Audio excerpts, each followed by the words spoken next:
अगली जो common mistake है वो है ग्रेडियंट के सीक्वेंस को लेकर के। जो ग्रेडियंट कलरिंग होती है उसके सीक्वेंस को लेकर के डिज़ाइनर्स क्या करते हैं कि वे रैंडमली ग्रेडियंट कलरिंग को फॉलो करते हैं। उन्हें ऐसा नहीं करना है। उन्हें जो है एक सीक्वेंस में जिस प्रकार से ग्रेडियंट दिए गए हैं, अगर क्लाइंट आपको ग्रेडियंट कलरिंग अगर देता है गाइडलाइंस में, तो उसे आपको जो है वो रेंडमली फॉलो न करते हुए उसे आपको सीक्वेंस में फॉलो करना है। अब वो कैसे, हम अभी जो टेस्ट स्लाइड है उसमें हम जाते हैं। तो देखिए, अगर आप कलर्स के इंस्ट्रक्शन में अगर आप जाएंगे तो आपको ग्रेडियंट से रिलेटेड जो है वो इंस्ट्रक्शन यहाँ पर दिखेंगे।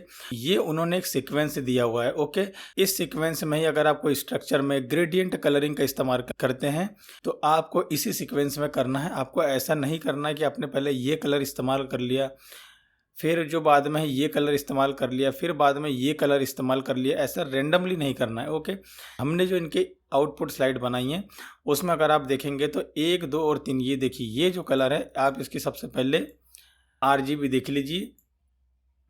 0, 1 to 1, 174। ओके, 0, 1 to 1, 174 और बाकी के जो 2 कलर्स है वो ये है।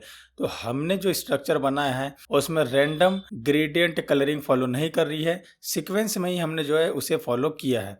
यहाँ पर जो दूसरा वाला जो स्ट्रक्चर मीन्स जो ग्राफ है, अगर आप देखेंगे तो आपको यहाँ पर जो है वो सीक्वेंस में कलरिंग नहीं दिखेंगी। ये तीनों तो जो है वो सीक्वेंस में है, लेकिन ये आपको सीक्वेंस में नहीं दिखाई देगा। इसके पीछे कारण ये है कि जब हमने इनकी इंस्ट्रक्शन फाइल को देखा ग्राफ को लेकर के, तो हमें जो है उसी प्रकार से यहाँ पे कलरिंग है वो दिखी थी।